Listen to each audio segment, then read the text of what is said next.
प्रश्न उठता है कि जीव जब जन्म लेता है तब वह सगुण साकार माना जाता है। यदि भगवान भी स्वयं को सगुण साकार करने के लिए जन्म ले तो जीव में और भगवान में अंतर ही क्या रह जाएगा? इसका उत्तर स्वयं भगवान श्री कृष्ण गीता में अर्जुन को देते हैं। हे परंतप अर्जुन, मेरे अनेक जन्म हुए और तेरे भी अनेक जन्म हुए। तुझ में और मुझ में यही अंतर है कि तू जीव है, नर है और मैं नारायण हूँ। इसलिए मैं अपने संपूर्ण जन्मों को जानता हूँ, तू अपने जन्मों को नहीं जानता। तू अल्पज्ञ है, मैं सर्वज्ञ हूँ। यदि कहो कि महाराज कैसे मान ले, आपके भी बहुत जन्म हुए हैं।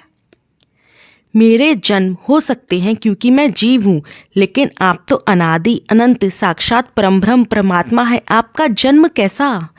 तो सुनो, मैं अज हूँ। मेरा जन्म वास्तव में नहीं होता।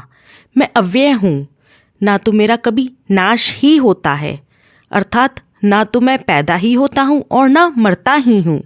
जीवों का जन्म और मरण भी वस्तुतः औपाधिक है, वास्तविक नहीं। मेरी जो सत्व रज तमो गुणात्मिका प्रकृति भास्वती माया है, उसको अपने वश में करके उसी को अधिष्ठान आश्रय निमित्त बनाकर मैं अपनी माया से अवतरित होता हूँ। प्रकृतिवश होकर जीवों की तरह किसी अन्य की माया से नियंत्रित होकर पैदा नहीं होता। श्री भगवान का जैसा रूप है वैसा रूप संसार में किसी का नहीं। जनक नंदिनी भगवती जानकी श्री रामचंद्र राघवेंद्र भगवान और लखन लक्ष्मण लाल के साथ जा रही थीं। चित्रकूट के आसपास की ग्राम वधूटियाँ इकट्ठी हो गईं। उन्होंने प्रश्न किया, करोड़ों कामदेवों के रूप को भी लजाने वाला भगवान का रूप है, ऐसा रूप कहाँ से आया? आपका हमारा समस्त संसार का ऐसा रूप क्यों नहीं? इसलिए नहीं है कि आपका और हमारा जो रूप है वह सामान्य पंचभूतों से, पंच तन्मात्राओं से पैदा होता है, लेकिन भगवान के शरीर का जो रूप है वह पंचभूतों या पंच तन्मात्राओं से पैदा नहीं होता। भगवान अपने शरीर को धारण करने के लिए विशुद्ध सत्वात्मिका लीला शक्ति से दिव्याति दिव्य तन्मात्राओं को उत्पन्न करते हैं। उन्हीं से भगवान अपने दिव्याति दिव्य श्री विग्रह को व्यक्त करते हैं।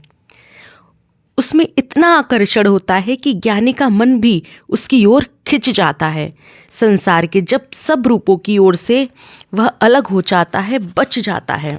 जैसे श्री राम जी का रूप सभी को आकृष्ट करता है। रामचंद्र मुख चंद्र छवि, लोचन चारु चकोर, करत पान सादर सकल, प्रेमु प्रमोदु न थोर। जय श्री राधे कृष्ण।